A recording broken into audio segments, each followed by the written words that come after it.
Try to be objective with all of my sports coverage, and listen, Jacy Sheldon objectively should be suspended for this play. I just don't know in what world, in what universe you watch that play back and you go, that was a basketball play. She was trying to make a basketball move, especially with all the angles of The voices are getting louder. The frustration is reaching a boiling point, and fans across the basketball world are demanding justice. The WNBA community has erupted in outrage following Jacy Sheldon's vicious attack on Caitlin Clark, and they're making it crystal clear. They want Sheldon to face serious financial consequences for her reckless actions that could have ended the career of women's basketball's biggest superstar. It's clearly targeting Caitlin Clark most of this game, and that is, that comes from a function of, she guarded her in one-on-one situations a lot up the court, and then rolled into a lot of doubles in the half court, but there was talking and chirping all game, and for me, it was punctuated by Caitlin Clark's final play before she came out of the game, where she stares Jacy Sheldon down, she essentially demonstrates, she's like, if you poke me in my eye, I will shoot it in yours. And she crosses her, finds the favorite spot, free throw line extended from the logo area, big fuck you three to Jacy Sheldon, yells at the Connecticut bench, yells at the crowd. Her and Jacy Sheldon come back together. Caitlin fires up the audience, basically tells Jacy Sheldon, you are a bum. The sentiment is spreading like wildfire across social media platforms and sports forums everywhere, with fans pleading for the WNBA to impose a massive fine on Sheldon that will finally send a message.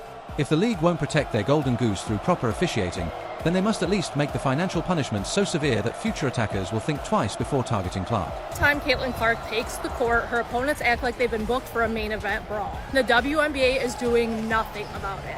Opponents aren't playing ball. They're strategically ambushing her. They're trying to injure her. Opponents bring chaos. She brings composure. And what Sophie did last night is completely valid. The WNBA has to do something about that. During what should have been a routine Tuesday night game between the Indiana Fever and Connecticut Sun, we witnessed yet another chapter in the ongoing saga of Caitlin Clark being treated like a human punching bag while the WNBA turns a blind eye. This time, however, the attack was so blatant and dangerous that even casual observers couldn't ignore the intent behind Sheldon's actions. Jacy Sheldon. There is a legitimate hatred there. If you guys have heard, this Ohio State team, this 2023 Ohio State team, hated that Iowa team. And this is Jacy Sheldon, who was Caitlin Clark's direct matchup in these games. Like I tweeted out, forget Dejanay, this is Caitlin Clark's one true rival. Jacy Sheldon deliberately poked Clark in the eye during a defensive play, an action that could have caused serious and lasting damage to the league's most valuable player. What made this incident even more egregious was the malicious grin on Sheldon's face afterward. Fans were quick to point out that this wasn't an accidental basketball play. This was a calculated assault on the woman who has single-handedly saved the WNBA from irrelevance. Funny thing about that whole Caitlin and Jacy situation last night is it's like on a if you know thing. These two have been running the friendly fade on the court for like the last 4 years. They played in college, had great battles, so I'm not surprised last night happened. If you're enjoying, please subscribe. The sequence of events that followed was equally disturbing. After poking Clark in the eye, Sheldon continued her aggressive behavior by grabbing Clark's arm and digging her nails into her skin, an additional foul that went completely uncalled by the referees. Then, as if the eye poke wasn't enough, Marina Mabrey joined the attack by shoving Clark to the ground from behind while she was still recoiling from the initial injury. Oh, you know what? I'm just going to be me. I don't go in there trying to predetermine anything. I'm dialed in. I need to focus on hitting my shots, making sure I'm executing the schemes right. I'm not focused on the extracurricular activities. And you know what? During that, it was just part of the game. I think the refs had a lot to do with that. It was a build-up for a couple of years now of them just not protecting, the star player of the WNBA. And so at the end of the day, I'm going to protect my teammates. That's what I do. And I'm a team player, so it's all good. The immediate aftermath of Sheldon's attack revealed the depth of fan frustration that has been building for years. Within hours of the incident, social media exploded with demands for severe punishment, with fans calling for everything from massive fines to season-long suspensions. The hashtag ban Jacy Sheldon began trending across multiple platforms as supporters of Caitlin Clark flooded Sheldon's Instagram account with harsh criticism. Comments range from calling her unprofessional and bitter to questioning whether she belongs in any professional league. From behind or from the side, it's so obvious that she straight up leapt out towards Caitlyn and got her right in the eye. And the more I try and watch it back and you try to be objective, there is no world where this was a basketball play. And yes, she was playing tough defense on Caitlyn up until that point, but she leapt forward, and it's not like it's defensible where you can say she tried to get the ball, because her hand at that point was so far away from where the ball was. It's not like Caitlyn was dribbling the ball up near her face. How she was not ejected for this, I don't know. The broadcast was talking about it, and that's why Sophie Cunningham even had the opportunity to hard foul her at the end. I don't know what you do, but the league's got to do something. Even prominent media personalities joined the chorus of outrage. Jimmy Fallon used his platform on The Tonight Show to directly address WNBA leadership, saying, "What is going on in the WNBA? Protect Caitlyn Clark at all costs. Please, enough of this. Please." When mainstream entertainment figures are publicly calling out the league's failures, you know the problem has transcended basketball. Dave Portnoy from Barstool Sports didn't mince words in his criticism, calling the attackers jealous loser punks and suggesting they should go play in a recreational league where no one cares about you. This type of mainstream media attention is exactly what the WNBA doesn't want. Negative publicity that exposes their systematic failure to protect their most valuable asset. Stop the fighting, you thought they meant the WNBA? What is going on? Protect Caitlyn Clark at all costs, please. Enough of this. Please. To understand why fans are demanding such severe punishment for Sheldon, you have to understand the astronomical value Caitlyn Clark brings to the WNBA. The numbers don't lie, and they paint a picture of a league that owes its current success entirely to one player. According to Dr. Ryan Brewer, an associate professor of finance at Indiana University Columbus, Caitlyn Clark was responsible for a staggering 26.5% of all WNBA economic activity during her rookie season alone. To put this in perspective, that's more than a quarter of the league's entire financial success tied to a single player who was making just $76,535 in her first year. Brewer's projections for 2025 are even more mind-blowing. He estimates that Clark could generate nearly $1 billion in total economic impact for the WNBA this season. That's billion with a B, a number that dwarfs the entire previous history of women's professional basketball. When a single player is responsible for that level of economic activity, allowing her to be targeted and potentially injured becomes not just morally wrong, but financially catastrophic. Bring Caitlyn Clark to the NBA right now, because the refs ain't gonna protect her. She only got one teammate, and that's her, who gonna do something about it. Like, yo, yesterday, that's malice in the palace activity. Call for it. That y'all should have been throwing hands all over the place. How do you get poked in the eye, then get thrown to the ground, and then you receive a technical foul? And don't none of your teammates want to step up, fight, squabble, none of that. They just looking like, yo, it's been, we know that y'all been targeting Caitlyn Clark now. Now, I'm even watching, I'm like, hold on, what? Like, how are y'all letting this happen? How are y'all not protecting this girl? Now, she clearly is a superstar, right? But there's plenty superstars in the WNBA, and don't none of them get treated the way Caitlyn Clark get treated, no? Y'all gonna mess up and ruin the whole numbers, your ratings, your sponsor, all that, if y'all don't have Caitlyn Clark in y'all's league. So y'all better start acting right. I'm telling you. The WNBA's response to the Sheldon attack has been nothing short of pathetic. Sheldon received a flagrant 1 foul, which carries an automatic fine of just $2,000. Marina Mabry's technical foul was upgraded to a flagrant 2, resulting in a fine of $400. To put these penalties in perspective, that's less money than most people spend on a nice dinner. Meanwhile, Sophie Cunningham, who finally stood up to defend Clark, received not only a flagrant 2 foul during the game, but was also hit with an additional undisclosed fine from the league. The message is clear: attack Caitlyn Clark and pay $200, but defend her and face multiple punishments. The system is completely backwards. Fans aren't just upset about the inadequate punishment, they're actively organizing to demand change. Multiple petitions have emerged calling for more severe discipline, with hundreds of signatures accumulating in just days. The sentiment is unanimous. The current fine structure is completely insufficient for the severity of the offense. Social media campaigns have sprouted with specific demands. Fans are calling for fines in the tens of thousands of dollars, arguing that anything less than a month's salary isn't a real deterrent. Some are even demanding that a portion of any fine be paid directly to Caitlin Clark as compensation for the targeting she's endured. This has been a very contentious 12 hours since the game. A lot of people on ESPN saying ridiculous things like Monica McNutt saying she had no problem with Marina Mabry's foul. And I look at that in comparison to the Sophie Cunningham foul, which I have seen people say has no place in the league, unsportsmanlike, when that actually is a lot more sportsmanlike than the Marina Mabry. Marina Mabry was completely disconnected from the play. Had nothing to do with it. There was no play even going on when Marina Mabry did that. The logic is sound from both a financial and safety perspective.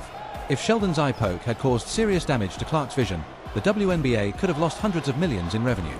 From a pure business perspective, the WNBA's approach to protecting Caitlin Clark makes no sense whatsoever. They're sitting on the biggest phenomenon in women's sports history, a player who has transformed attendance figures, television ratings, and merchandise sales. Yet, they're allowing her to be systematically targeted by players with grudges and agendas. When teams can't sell tickets without her presence, when television ratings triple when she plays, and when entire cities reorganize their venues to accommodate the crowd she draws, the smart business move would be to ensure her safety and success through severe financial penalties for those who target her. Consider this: the Indiana Fever's franchise valuation jumped from $90 million to $340 million in just 1 year, almost entirely due to Clark's arrival. That's a $250 million increase in value attributable to a single player.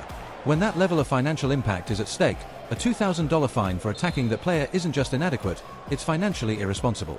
I think Caitlin Clark is a once-in-a-generation talent. She was massively successful in college, and that's transcended into the WNBA, where she's leaps and bounds above pretty much most every player there. You're allowing her to get beaten up on the regular during games, flagrant fouls, people trying to take her eye out. That's happened a couple different times last year and this year. And you're not protecting. Beyond just fining Sheldon, fans are increasingly arguing that Caitlin Clark deserves direct compensation for the abuse she's endured. The logic is straightforward. If a player is being systematically targeted in ways that no other player in league history has experienced, and if that targeting is directly related to her massive value to the league, then she deserves financial compensation beyond her standard salary. Clark's current salary is a joke compared to her economic impact. She's making $78,000 this season while generating nearly $1 billion in economic activity for the league. That's a return on investment that would make any business executive weep with joy. Yet, the league allows their golden goose to be attacked with impunity. Some fans have proposed a protection bonus system where any player who commits flagrant fouls against Clark must pay a percentage of their salary directly to her. Others suggest that the league itself should provide additional compensation to Clark for enduring treatment that goes far beyond normal basketball competition. Given Clark's unprecedented impact on the WNBA's financial success, creating a protection and compensation system specifically for her would be both fair and financially prudent. One could argue she is an A-level star, and they don't even have B and C-level stars. From A, it drops to B. She is the entire league, and they allow things like this to happen last night against the Connecticut Sun. Watch when Caitlin Clark is trying to create some space. It looked like she just got hit in the eye there. And Marina Mabry, I missed that one. You don't know? Oh, I missed that one too. Like, it wasn't just a hard foul accident. Like, there's nothing Caitlin Clark has done in response to this. So what's the point in blowing up into her face? And the immediate, I don't think Caitlin's even extended her arm to push her away. Maybe the coaching is, hey, this Caitlin Clark is one of the only ways to stop her. So it's like they're all encouraged to be really physically aggressive, but it's hard not to look at this and think there's animus towards her. You got to protect Caitlin Clark. She is the WNBA. If the WNBA were serious about protecting their billion-dollar investment, the fine structure would look completely different. Instead of $200 fines that players can pay out of petty cash, meaningful penalties would involve significant percentages of annual salaries. A real deterrent would fine players like Sheldon a minimum of $25,000 for deliberately targeting Clark's eyes or other vulnerable areas. For context, that would represent roughly 10% of a typical WNBA salary, making it a genuinely painful consequence that would make players think twice before attempting similar attacks.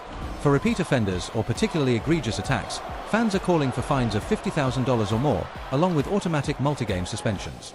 The message needs to be clear. If you want to play in the WNBA, you respect and protect the player who has made the league financially viable. Fans demand larger fines, partly paid to Clark, to punish aggressors and compensate her for unprecedented targeting. Caitlin Clark is non-disrespectable. That's not even a word, but I'm going to just use it for the point of my video. You cannot disrespect the nucleus of women's basketball and act like it's not going to be a problem, man. Oh, Caitlin Clark could do this, but other people can't. You goddamn right. Because she's the center of women's basketball. We've said this a million times. Clark changed the game. She is the nucleus, the center, the black hole.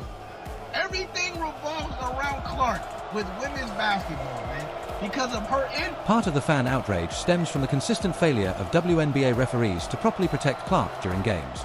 Time and again, obvious fouls are ignored, flagrant attacks are downgraded to common fouls, and Clark herself is penalized for defending herself. Fans argue that if referees won't do their jobs during games, then the league must impose post-game punishments so severe that they compensate for the lack of in-game protection.